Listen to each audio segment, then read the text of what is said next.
Salve cavalieri, con questo saluto aggiornato e dedicato al mondo medievale iniziamo anche una serie di documentari sul Medioevo per allargare un po' i nostri orizzonti e partiamo dai Cavalieri Templari. Vedremo innanzitutto chi sono e perché nascono. Vedremo anche che hanno avuto dei momenti di grande gloria durante le crociate, ma vedremo anche la situazione per cui a un certo punto del Medioevo diventano una grandissima potenza economica, un po' gli antesignani di un grande gruppo bancario, arrivando alla fine alla loro crisi, perché si verifica una crisi, fino al loro definitivo scioglimento.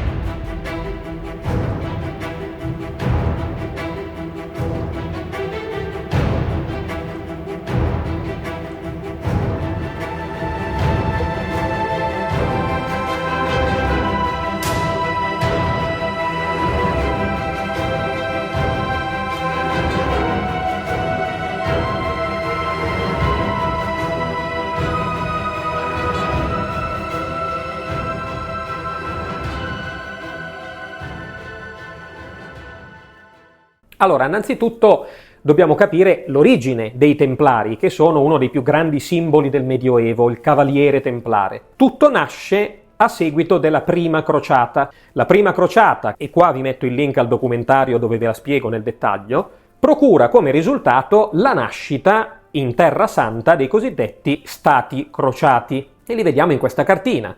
Abbiamo il Regno di Gerusalemme, sicuramente il primo e più importante, la Contea di Tripoli, il Principato di Antiochia, la Contea di Edessa e il Principato armeno di Cilicia. Sin dalla costituzione di questi stati crociati si capisce che c'è una grande esigenza, quella di proteggere i territori dalle incursioni musulmane, ma anche di proteggere le decine di migliaia di pellegrini che ogni anno dall'Europa vanno in pellegrinaggio in Terra Santa. E quindi questa è una esigenza importante, urgente, profonda. Allora arriva, in una data precisa, cioè nel 1119, un cavaliere francese che si chiamava Ugo di Pain, con altri 8 suoi colleghi, che ha un'idea, quello di costituire delle vere e proprie guardie del corpo, con l'obiettivo di proteggere i pellegrini cristiani che vanno in Terra Santa. E allora, attenzione, nasce un'idea di creare un ordine misto, cioè che ha 2 grandi livelli. Si tratta di monaci e quindi devono obbedire e rispettare dei precetti precisi, come quello di povertà, il voto di castità, quello di obbedienza chiaramente alla Chiesa Cattolica, quindi sono dei monaci a tutti gli effetti e prendono dei voti per la vita. Ma contemporaneamente sono anche dei cavalieri, cioè sono anche dei soldati che hanno il compito di lottare contro gli infedeli. Quindi si unisce nell'idea di questo nuovo ordine il concetto del monaco, ma anche il concetto del guerriero. E allora questa idea prende subito piede perché risolve un problema molto urgente per gli stati crociati e questo nuovo ordine trova appoggio nel re del Regno di Gerusalemme, Baldovino II, il quale gli concede una sede prestigiosa nella ex moschea di Al-Aqsa, ovviamente era stata poi conquistata dai crociati, che è molto significativa perché sarebbe stata costruita sulle rovine del Tempio di Gerusalemme e quindi un luogo estremamente simbolico di grandissima importanza. E allora nasce questo ordine che in origine, nel suo nome esteso, si chiamava Poveri Compagni d'Arme di Cristo e del Tempio di Gerusalemme. Chiaramente però poi questo nome iniziale, che è il nome esteso e che comunica la loro funzione, viene abbreviato in Templari, perché spesso i vari ordini prendevano il nome dal luogo dove avevano sede e quindi se c'è il Tempio di Gerusalemme, allora automaticamente diventano Templari ed ecco perché noi oggi li conosciamo così. Quindi è nato questo nuovo ordine, che però, attenzione, ha un problema fondamentale, cioè c'è una questione teologica importante da risolvere che non è secondaria, cioè bisogna far convivere il fatto che sono dei monaci col fatto che sono dei cavalieri, anche piuttosto vedremo con armature pesanti che combattono, perché chiaramente la figura del monaco che predica il bene, che vive una vita di castità, di povertà, è totalmente incompatibile con quella del guerriero. Si può essere monaci e uccidere. E allora questo effettivamente è una disquisizione, un problema teologico molto importante. E allora qui entra in gioco, nei primissimi anni dei Cavalieri Templari, entra in gioco un grande teologo medievale che è Bernardo da Chiaravalle. Bernardo da Chiaravalle, che poi è fondamentale anche per il concepimento della Seconda Crociata, e qui vi metto un altro documentario alla Seconda Crociata, è colui che trova una sorta di soluzione. La soluzione sarebbe quella di, fare un profondo e anche arzigogolato ragionamento per cui arriva a istituire, a sdoganare il concetto di malicidio. Cioè dice, nel momento in cui si uccide un infedele, nel momento in cui si uccide un uomo malvagio, non si sta uccidendo tanto l'essere umano, ma si uccide il male che alberga dentro di lui. E quindi, in un certo senso, si diventa dei guerrieri di Cristo, cioè si è autorizzati da Cristo a uccidere. Chiaramente è molto arzigogolato, però effettivamente per il tempo, per la cultura medievale, risolve un problema importante. E quindi a fronte di questo primo passaggio delicato per l'ordine dei Templari, c'è la necessità di arrivare a un riconoscimento ufficiale per poter poi operare legalmente e ufficialmente per conto della Chiesa Cattolica. E allora arriviamo, dopo alcuni anni di grandi trattative diplomatiche, di missioni a Roma, di un lavoro importante, arriviamo nel 1129 al Concilio di Troyes.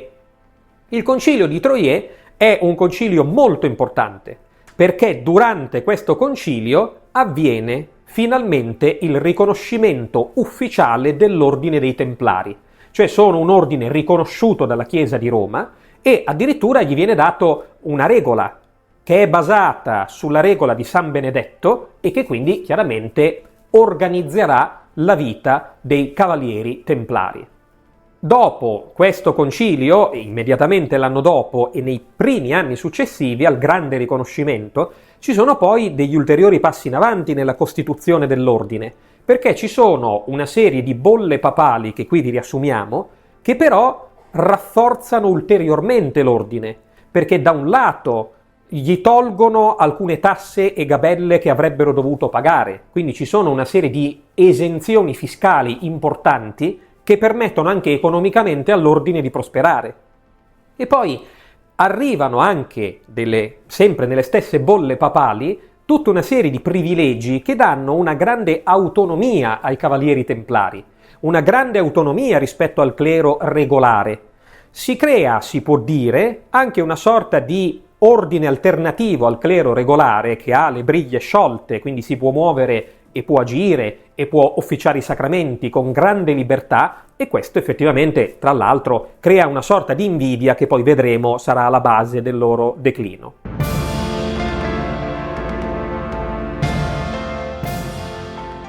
Prima di continuare, a prescindere dall'argomento del documentario, io so una cosa: qualsiasi appassionato di storia romana del mondo darebbe tutto quello che ha per vivere 15 minuti nella Roma antica, cioè per teletrasportarsi 15 minuti nella Roma antica.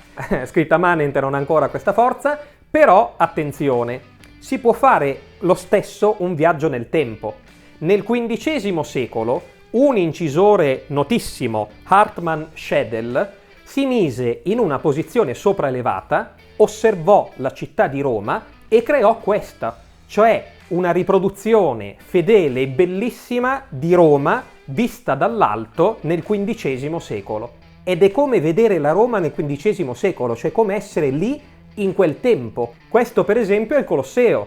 Qui c'è il Pantheon, vedete? Ci sono prima il colonnato iniziale e poi la grande cupola perfetta.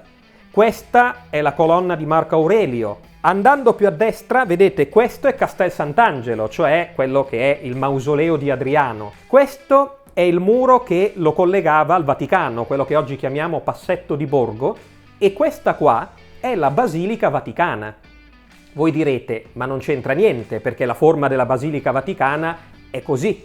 E invece no, perché in quel momento, nel XV secolo, aveva ancora la forma fatta costruire dall'imperatore Costantino. Addirittura questa che vedete non è una costruzione, una casa con un tetto alto. Questa qua è una piramide. Si chiamava Piramide Vaticana, si credeva che fosse stato sepolto in quel punto Romolo ed era in collegamento con la piramide Cestia che ancora oggi esiste. Quindi, come vedete, c'è un meraviglioso viaggio nella Roma del XV secolo. Solo su trizeditore.it potete acquistare questa meravigliosa cartina in modo da immaginare, da essere lì nel XV secolo ad osservare Roma.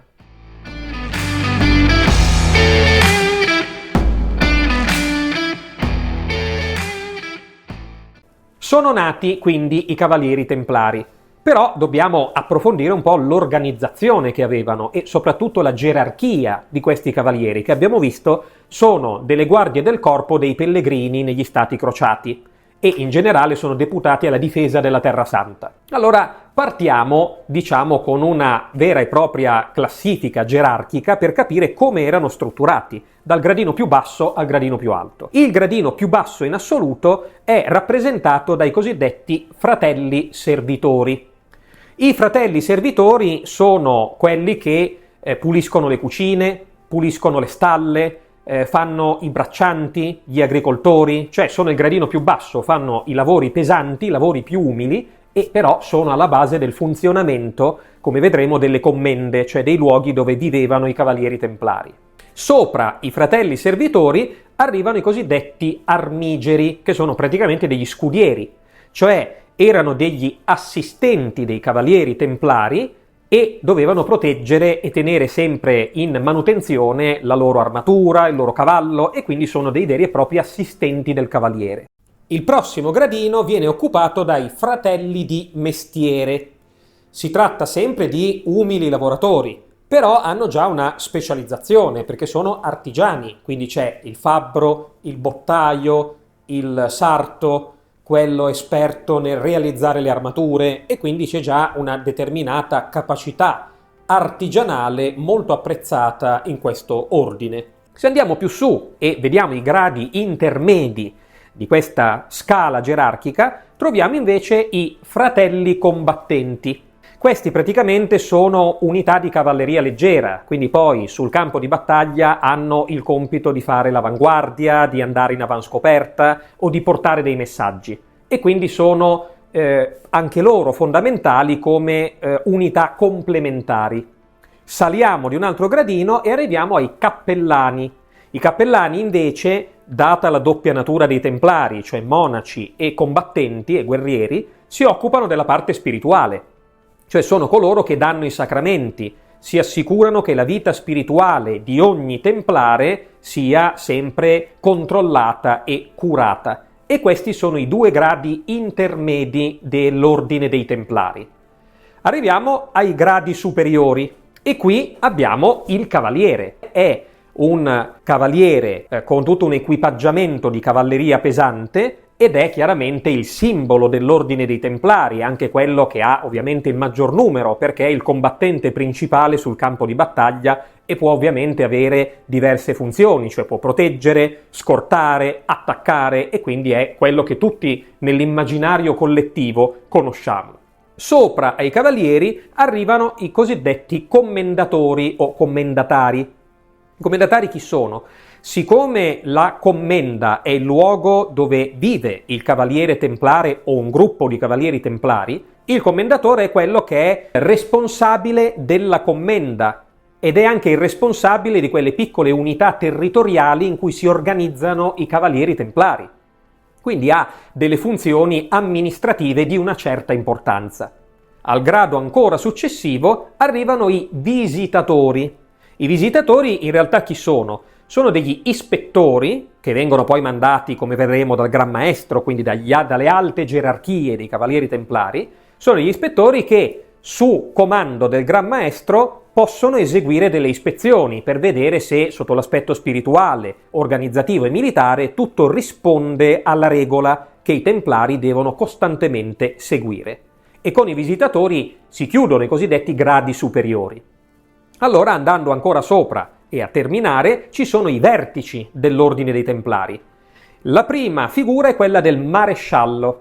Il maresciallo, nell'ambito dei Templari, è il responsabile dell'addestramento dei cavalieri e quindi ha una funzione enorme. È colui che forma i nuovi cavalieri templari del futuro ed è anche, si può considerare, il supremo capo militare, quello che poi sostanzialmente decide anche le tattiche sul campo di battaglia. Quindi ha una funzione prettamente militare di grandissima importanza, è il vertice militare, diciamo così, dei Templari. Andiamo a un gradino ancora superiore e troviamo il cosiddetto siniscalco, che è una figura che poi evolve nella figura del Gran Commendatore, quindi poi nel corso dei decenni chiaramente cambia di nome, ma la funzione fondamentale è quella di essere innanzitutto il vice del Gran Maestro e poi è colui che tiene l'amministrazione centrale dei Templari, che non è affatto di poco conto perché vedremo poi come i Templari diventano anche una potenza economica. Dopo il siniscalco, e superiore al siniscalco e superiore a tutti, arriva il Gran Maestro dell'Ordine dei Templari, che sarebbe la massima autorità, viene nominato e mantiene la carica per tutta la vita e quindi chiaramente è il punto di riferimento di tutto quanto l'Ordine dei Templari. Quindi attenzione, si nota, come avevo anticipato prima, che in questa scala gerarchica si uniscono delle gerarchie prettamente militari, ma anche contemporaneamente monastiche e religiose, perché è proprio un ordine che unisce questi due elementi.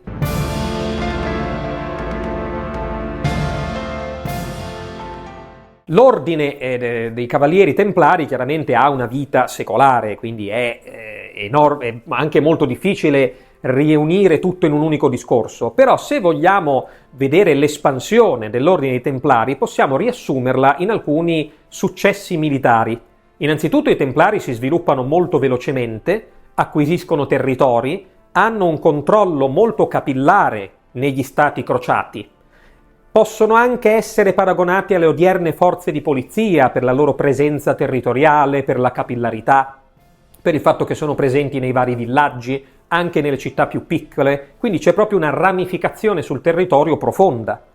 E possiamo dire che a livello militare, oltre alla sicurezza del territorio, ci sono due grandi momenti nel corso delle crociate in cui la loro funzione è veramente importante. Il primo storico momento in realtà è tra la prima e la seconda crociata. Il re di Gerusalemme Baldovino IV, che è una delle figure più importanti, più significative degli stati crociati, sicuramente ci faremo un documentario, è un grande regnante, perché a soli 16 anni, quindi un fenomeno assoluto, e benché fosse malato di lebbra, e quindi avesse una situazione fisica assolutamente precaria, si dimostra uno straordinario comandante e in particolare nella battaglia di Mongisard del 1177 affronta uno dei più grandi nemici degli stati crociati, cioè il generale Saladino.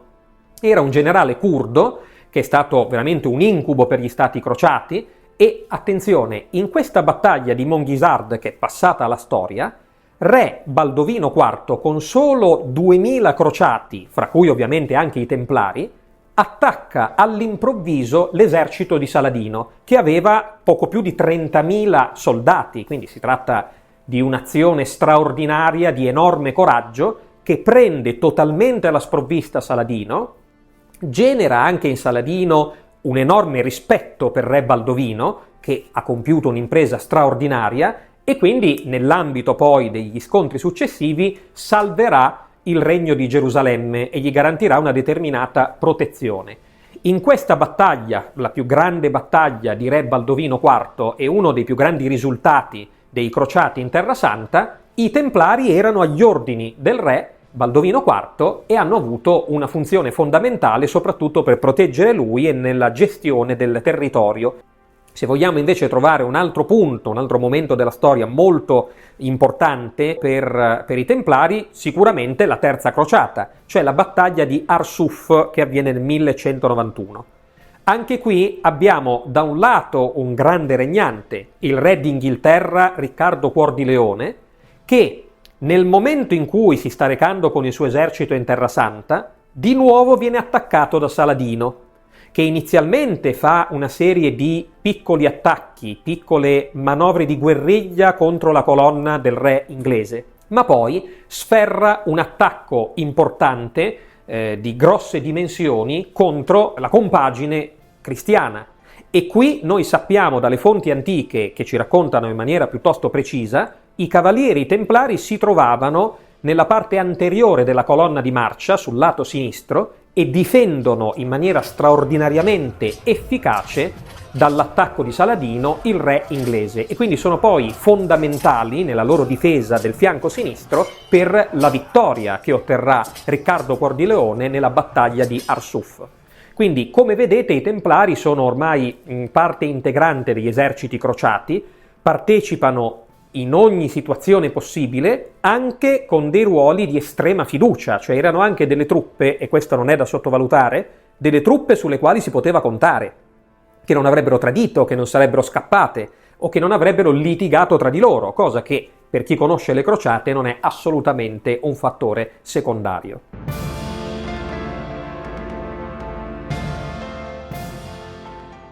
C'è poi però una parentesi che dobbiamo aprire sull'aspetto economico. Cioè noi ovviamente abbiamo visto che i cavalieri templari sono dei monaci, sono dei guerrieri, quindi essendo dei militari ed essendo anche delle guardie del corpo, dei pellegrini, non ci sarebbe in teoria motivo per considerarli una potenza economica. E invece non è così, nel senso che dopo alcuni decenni dalla loro fondazione l'ordine dei Templari comincia ad accumulare delle straordinarie ricchezze. La prima motivazione risiede nella cultura cristiana medievale, per cui fare delle donazioni o nel proprio testamento donare i propri beni alla Chiesa cattolica garantisce l'accesso al paradiso. Quindi cominciano a essere tutta una serie di donazioni all'ordine dei Templari da parte di migliaia di credenti cristiani e anche cattolici, che comincia a creare un vero e proprio patrimonio dei Templari che si allarga rapidissimamente nel corso dei decenni. C'è poi anche da considerare che molto spesso i Templari acquistavano dei terreni, quindi erano anche dei proprietari terrieri in tantissime zone dell'Europa e anche della Terra Santa, e quindi essere proprietari terrieri gli permetteva poi di avere dei braccianti che lavoravano la terra e gli permettevano di vendere prodotti agricoli. Quindi praticamente il Templare diventa anche una sorta di imprenditore agricolo che vende il surplus e guadagna anche molto da questa attività che lui ha. C'è poi il discorso che i Templari, essendo presenti nelle varie città, anche quelle più piccole, inevitabilmente entrano nel commercio e quindi gestiscono per esempio i mercati locali, investono nel commercio soprattutto prevalentemente nel Medio Oriente di prodotti di alto profilo, prodotti di lusso. Quindi il Templare è anche un grande commerciante che trae notevole profitto dal commercio di tutta quella zona molto ricca. E poi addirittura si arriva a istituire da parte dei Templari dei veri e propri servizi finanziari, facendo base sulle commende, che vi ho già detto erano le abitazioni, i luoghi di base dei vari cavalieri templari. Questi istituiscono delle istituzioni finanziarie per cui fungono da cassa depositi e prestiti. Cioè non solo il singolo, magari non so, cittadino o suddito, ma anche gli aristocratici, gli altri cavalieri, fino addirittura i regnanti, depositano i loro beni presso l'ordine dei Templari. I Templari erogano, concedono prestiti con tassi di interesse anche piuttosto interessanti per loro e quindi diventano una sorta di antesignani di prodotti bancari che gli permettono di crescere e di guadagnare sempre di più. Addirittura guadagnano in che modo? Diciamo che inventano una sorta di assegno, cioè quando c'erano degli aristocratici nell'Europa cristiana che volevano recarsi in Terra Santa, era pericoloso per loro portarsi un mazzo di denaro in territori così lontani. E allora cosa facevano? L'aristocratico, il principe guerriero, il notabile, versava in Europa il proprio denaro a un rappresentante dei Templari. Questo gli dava un titolo di credito che può benissimo essere paragonato ad un assegno e quando poi si recava in Terra Santa lo riscuoteva. E quindi, come vedete, i Templari sono stati in grado praticamente di elaborare degli strumenti economici finanziari anche molto avanzati per la loro epoca. E quindi ecco perché l'ordine dei Templari diventa veramente una struttura economica importante, anzi diventano una delle entità economiche più potenti del Medioevo. Addirittura, e questo vi fa capire la portata dei loro guadagni, cominciano a erogare dei prestiti o a tenere del denaro, ad esempio per il re di Francia e il re d'Inghilterra. Loro stessi erogano prestiti alla Santa Sede, quindi diventano i principali banchieri medievali con la capacità di gestire dei patrimoni immensi, e questo è il momento di massimo splendore e di massimo potere dell'ordine templare, che è un grande protagonista spirituale, guerriero e a questo punto anche finanziario.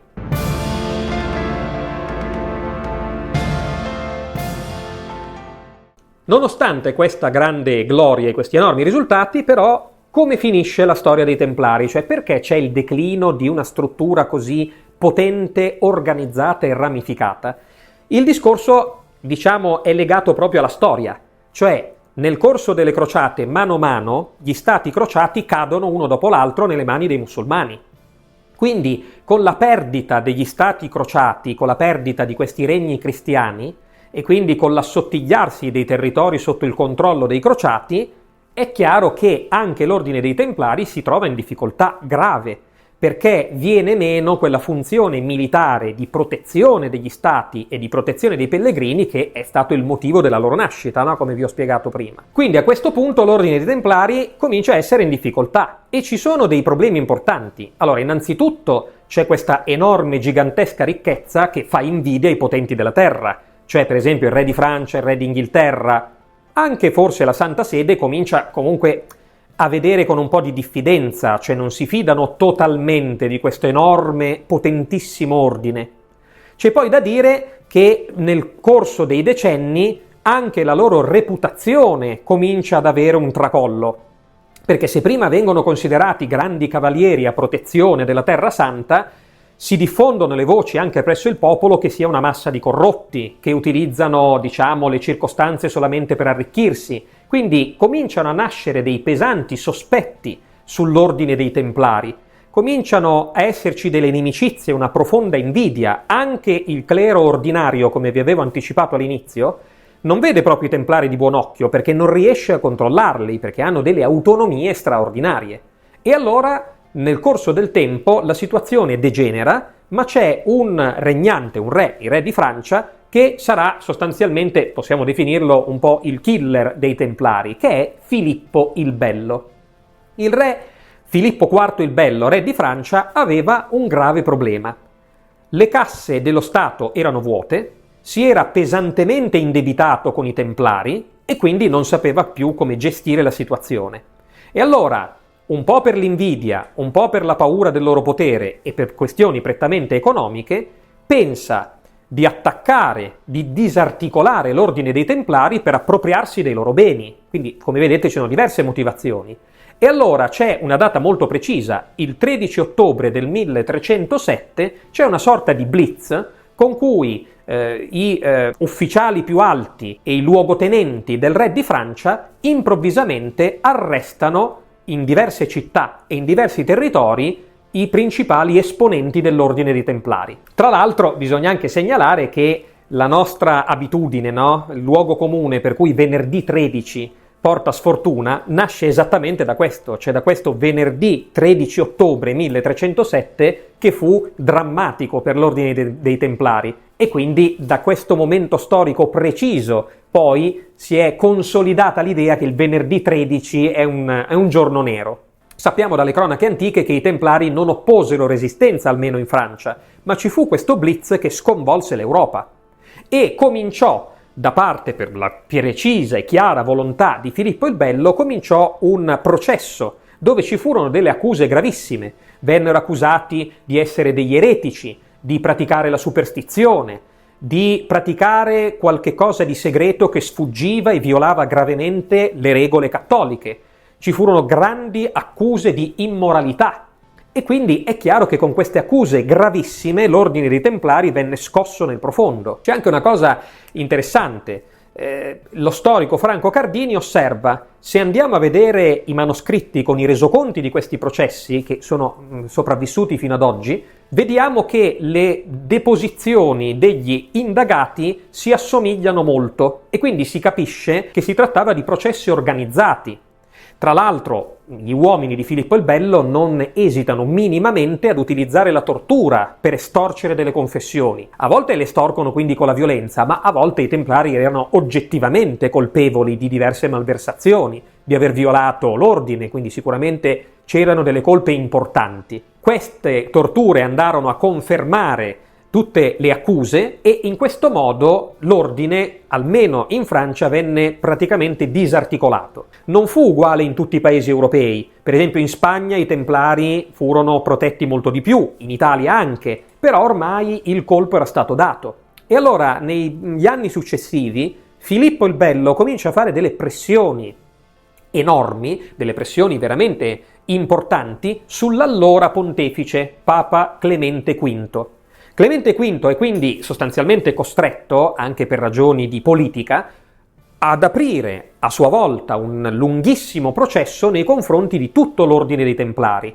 E questo è un po' per i Templari, come dire, la rovina, una mattanza, perché il processo è lunghissimo, i grandi ufficiali dei Templari vengono trovati ripetutamente colpevoli, e quindi cominciano veramente degli anni molto deprimenti, pesanti, micidiali per l'ordine dei Templari.